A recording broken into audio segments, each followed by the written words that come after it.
প্রিয় দর্শক, আসসালামু আলাইকুম। আশা করি আপনারা সবাই অনেক বেশি ভালো আছেন। আজকে আমি যে বিষয় নিয়ে আলোচনা করব তা হচ্ছে সাংবাদিক আনিস আলমগীরের অপরাধ কি, সেই বিষয় নিয়ে আমি আলোচনা করব। খুবই একটি গুরুত্বপূর্ণ বিষয়। সাংবাদিক আনিস আলমগীর 15 ডিসেম্বর 2025 সালে গ্রেপ্তার হয়।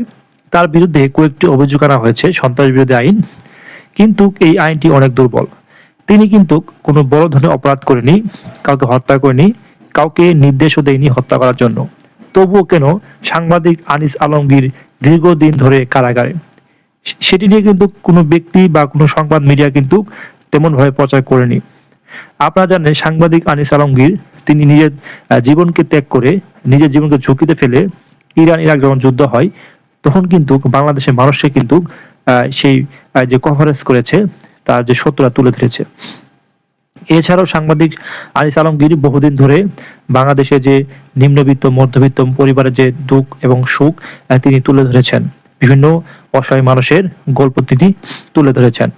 আপনারা জানেন, 2024 সালে 5 আগস্টের পর শেখ হাসিনা পালিয়ে যাওয়ার পর থেকে তিনি কয়েকটি বক্তব্য দিয়েছেন, যেটি নিরপেক্ষ বক্তব্য, কোনো দলকে তিনি সমর্থন করেনি। তবু এই সকল অভিযোগ নিয়ে এসে তাকে গ্রেফতার করা হয় 15 ডিসেম্বর 2025 সালে। তিনি যে কোনো অপরাধ করেনি তার অনেকগুলো প্রমাণ রয়েছে, কিন্তু তাকে অবৈধভাবে ইউনূস সরকার তাকে গ্রেপ্তার করা হয়েছে নির্বাহী আদেশে। পরবর্তীতে তার নামে কয়েকটি অভিযোগ এনেছে, সন্ত্রাস বিরোধী আইন এবং দুদকে মামলা করেছেন। সেটি একদমই মিথ্যা এবং একটি উদ্দেশ্য প্রণোদিত। আপনারা জানেন, সাংবাদিক আনিস আলমগীর বাংলাদেশের মজলুম একজন সাংবাদিক। তিনি বিগত সময়ে সাধারণ মানুষের পক্ষে অনেক কথা বলেছেন, সাধারণ মানুষকে নিয়ে তিনি লেখালেখি করেছেন। কিন্তু 24 সালের 5 আগস্টের পর শেখ হাসিনা পালিয়ে যাওয়ার পরে আওয়ামী লীগের সম্পর্কে কয়েকটি কথা বলাই এবং টকশোতে কিছু গুরুত্বপূর্ণ সত্য কথা বলাই তার বিরুদ্ধে কিন্তু এই ডক্টর ইউনূস কিন্তু মামলা দায়ের করেছেন এবং তাকে মিথ্যা মামলা এবং সন্ত্রাস বিরোধী আইনে তাকে গ্রেপ্তার করেছে। সেটি সম্পূর্ণ অবৈধ এবং একদমই আইন বিরোধী একটি কাজ, আপনারা অবশ্যই জানেন। সাংবাদিক আনিস আলমগীরের মুক্তির বিষয়ে বিভিন্ন মিডিয়াতে কথা হচ্ছে না বর্তমানে।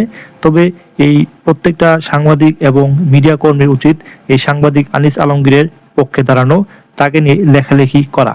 কারণ একজন নিরপরাধ সাংবাদিক কোনোভাবেই দীর্ঘদিন ধরে তাকে গ্রেপ্তার করে রাখতে পারে না। তিনি কোনো হত্যা মামলা, কোনো দুর্নীতি মামলা, কোনো নির্দেশদাতা হিসেবে কোনো অপরাধ করেনি। তবুও তাকে কেন গ্রেপ্তার করা হচ্ছে? সাধারণ মানুষ কিন্তু তার বিষয়ে কিন্তু খুবই সচেতন।